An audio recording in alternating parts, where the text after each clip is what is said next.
আমরা সকলেই ছোট্ট ঘর হলেও সেটাকে সুন্দরভাবে সাজানোর চেষ্টা করি, আর এটা আমাদের স্বপ্ন থাকে। হয়তো সব কিছু একবারে করে উঠতে পারি না। এই যে এখন যে ভিডিওটা দেখছো, এই ক্লিপিংটা ছিল প্রায় 2023-এর প্রথমের দিকে। সেই সময় মেঝেতে কার্পেট ছিল না, তো একটা কার্পেট লাগানো হয়েছিল। এই যে ওয়্যারড্রপগুলো দেখছো, এগুলো থেকে সমস্ত কিছু বার করতে হয়েছিল, কারণ এতটাই ভারী ছিল ওটাকে টেনে আর নিয়ে যাওয়া যাচ্ছিল না। এটা কিন্তু আমার স্টুডিও রুম, মানে আমার এটা ফ্ল্যাটের মধ্যেই দুটো রুম আছে, 2 BHK, তাই একটা রুমে আমি স্টুডিও করেছি। দেখো সেই সময় পুরো সমস্ত কিছু নিচে ফেলে দেওয়া হয়েছিল, তারপর আস্তে আস্তে সমস্তটা আবার গোছানো হয়েছে। আর তারপর ফাইনাল লুক ছিল এটা। এই যে দেখছো, সবুজ রঙের একটা ব্যাকড্রপ আছে, আর সাইডে দুটো মেরুন কালারের পর্দা ছিল। তবে হঠাৎ কাল কি জানি কি মনে হলো যে এই ঘরটা একটু চেঞ্জেস দরকার। দুপুরবেলা রান্নাবান্না করে খাওয়া দাওয়ার পর যখন ওই ঘরে বসেছিলাম, তখন আমার প্রিয় মানুষটাকে ফোন করে বললাম, বাবু আজকে তুই এই এই জিনিসগুলো এনে দিবি। যেমন বলা তেমন কাজ। Hello, good evening. আর এই যে দেখছো, আমার এটা হলো গিয়ে মেকআপ স্টুডিও রুম। কিন্তু ব্যাপারটা হচ্ছে, এই যে ব্যাকড্রপটা দেখতে পাচ্ছ, এই ব্যাকড্রপটা আমি নিজে লাগিয়েছিলাম। কি দিয়ে লাগিয়েছিলাম? এই যে এখানে দেখছো টাই, এই টাইগুলো দিয়ে লাগিয়েছিলাম। তো এটা কিন্তু পুরোটা কভার করা ছিল না, হাফ, মানে এটা মিডিলে ছিল, আর দুদিকে দুটো পর্দা ছিল। এই পর্দাগুলো দুদিকে লাগানো ছিল। তো আমি ভাবলাম যে পর্দাগুলো দেখতে বাজে লাগছে, তো আমি পর্দাগুলো খুলে নিয়েছি। আরও 12খানা আমি এটা এনেছি, এইগুলো নিজে আজকে সেট করব। চলো তোমাদেরকে দেখাই সেটা। ওই যে তোমাদের বললাম, আমার প্রিয় মানুষটাকে বলেছিলাম, আর সে এনে দিয়েছে। আমি প্রত্যেকটা ছোট ছোট ব্যাকড্রপগুলো এক করছিলাম, যেভাবে আমার আগের যে ব্যাকড্রপটা তৈরি করা হয়েছে ঠিক সেই রকমভাবে সাজিয়ে নিচ্ছিলাম। তাহলে কি হবে, আমি খুব সুন্দর করে খুব সহজেই ওগুলোকে সেলাই করে নিতে পারবো, মানে ওই টাই দিয়ে বাঁধতে পারবো।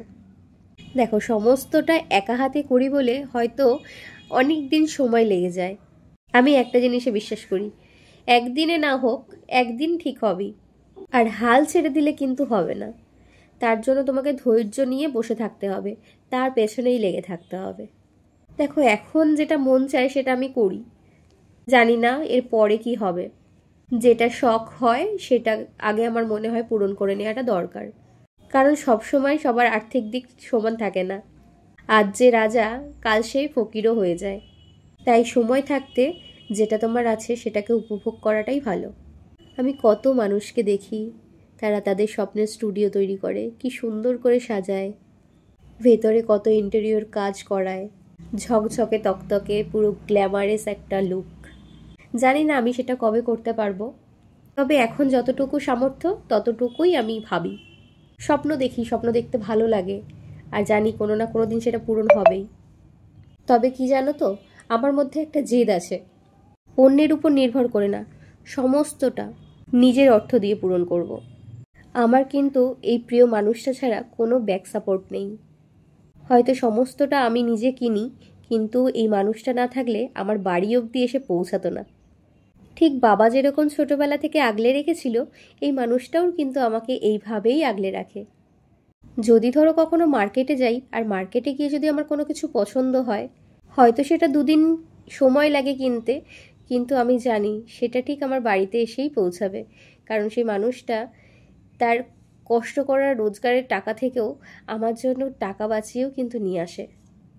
আমি খুব লাকি জানো তো, কারণ আমি দেখেছি অনেক ফ্যামিলিতে, মানে মেয়ে মানুষ মানেই তাদেরকে খাটতে হবে, তাদেরকেই রান্না করতে হবে, তাদেরকেই ঘর মুছতে হবে, মানে সে অসুস্থ হয়ে যাওয়া মানে তাকে একদম মানে ছুঁড়ে ফেলে দেওয়া। কিন্তু আমার ক্ষেত্রে পুরোটাই আলাদা। আজ আমার বাড়িতে যদি কোনো কেউ আসে, তখন কিন্তু সে আমার হাতে হাতে কাজ করে দেয়। যদি আমার শরীর অসুস্থ থাকে, সে ঘর গোছানো, রান্না করা, বাসন মাজা সমস্তটা করে দেয়। তো এই জন্য আমার মনে হয় আমার যে হবু শাশুড়ি মা আছে তাকে অনেক ধন্যবাদ, কারণ এই মানুষটা প্রায় 3.25 বছর হতে চলল আমাকে আগলে রেখেছে এইভাবে। দেখো তোমাদের সাথে কথা বলতে বলতে আমি কিন্তু মোটামুটি এই টাইগুলো লাগিয়ে ফেলেছি, আর এগুলো কিন্তু কাঁটার মতন ফোটে, যার জন্য আমি হাফ প্যান্ট পরেছিলাম, তারপরে আবার ফুল প্যান্ট পরে নিলাম, কারণ এত কাটা কাটা লাগছিল, পুরো ঘেমে স্নান করে গেছি মনে হচ্ছিল যেন। জানো তো, প্রথমবার যখন আমি এটাকে টাঙাচ্ছিলাম, আমি প্রথমে মেজারমেন্ট করিনি, দিয়ে ভুলভাল লাগিয়ে ফেলেছিলাম দুটোটাই। তারপর আবার ওটাকে খুলে আবার লাগিয়েছি। একটা সমস্যা হচ্ছিল, যেহেতু এই রডটার মধ্যে, মানে এটা স্টিলের পাইপের মধ্যে যেহেতু আমি ওগুলোকে টাঙাচ্ছিলাম, এবার সাপোর্ট তো মিডিলে কিছু ছিল না, তাই বারবার নিচে পড়ে যাচ্ছিল। ভারী কিন্তু অনেকটাই হয়েছিল, আর সেটা আমার পক্ষে, মানে একার পক্ষে সেটা সম্ভব হচ্ছিল না। তারপর ওনাকে ডাকলাম, তো উনি ওটা আমায় হেল্প করে দিলেন, তারপর ওটাকে টাঙাতে পেরেছি। আর এর মধ্যেই পেয়ে গিয়েছিল খিদে। আগের দিন হাট থেকে চাউমিন কিনে এনেছিলাম, বাড়িতে ছিল চিংড়ি মাছ, আর চিকেন একটু কিমা করে নিয়ে এসেছিল, আর সাথে ছিল ডিম, আলু পেঁয়াজ দিয়ে খুব সুন্দর করে কিন্তু চাউমিন করে নিয়েছিলাম। খেতে কিন্তু দারুণ টেস্টি হয়েছিল। ও হ্যাঁ, সাথে বাদামও দিয়েছিলাম। দারুণ টেস্টি হয়েছিল।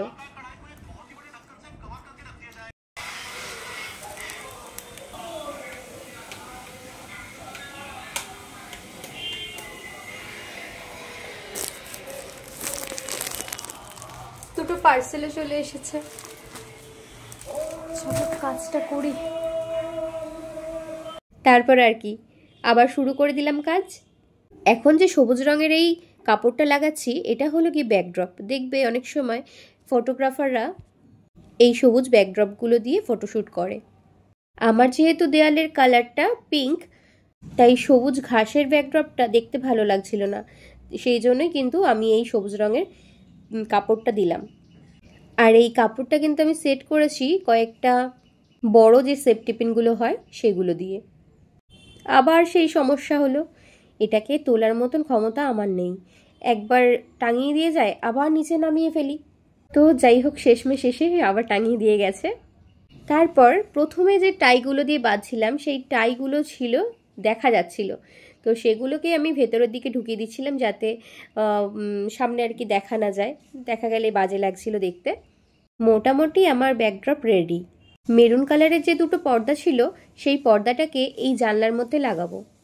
তোমাদের এর আগে আমি দেখিয়েছিলাম যে আমি কিভাবে অনেকটা উঁচুতে পর্দা টাঙাই, আজকেও সেটারই পদ্ধতি অবলম্বন করব। আমি এখানে যেইভাবে পর্দাগুলো নিলাম, তোমরা ভালো করে লক্ষ্য করলে দেখবে যে দুটোর মধ্যেখানে কিন্তু কোনো রকম গ্যাপ থাকবে না। তোমরাও কিন্তু বাড়িতে এইভাবে ট্রাই করে দেখতে পারো। অনেক সময় আমরা যখন দুটো পর্দা একসঙ্গে টাঙাই, তখন কিন্তু মিডিলে গ্যাপ থেকে যায়, কিন্তু আমি যেইভাবে দিলাম, এইভাবে দিলে কিন্তু কোনো রকম গ্যাপ থাকবে না। আর এই দেখো, আমি কিন্তু একটা রডের মধ্যে এস বেঁধে নিয়েছি, আর সেটাকে দিয়েই ওটাকে টাঙিয়ে দিলাম। দেখো কত ইজি হয়ে গেল না? তোমরাও কিন্তু বাড়িতে ট্রাই করতে পারো। মেঝেতে দাঁড়িয়েই কিন্তু অনেকটা উঁচুতে তুমি ছুতে পারবে। দেখো, পর্দাগুলো আর ফেলে দিতে হলো না, পর্দাগুলো কিন্তু আমার কাজে লেগে গেল। আর নীল রঙের এই শাটিন পর্দার যেটা ছিল, সেটা কিন্তু আমার মেকআপের ফটোশ্যুটের জন্য ইউজ করা যাবে পরে। তোমরা অনেকেই জানতে চেয়েছো আমি পর্দা কোথা থেকে নিই।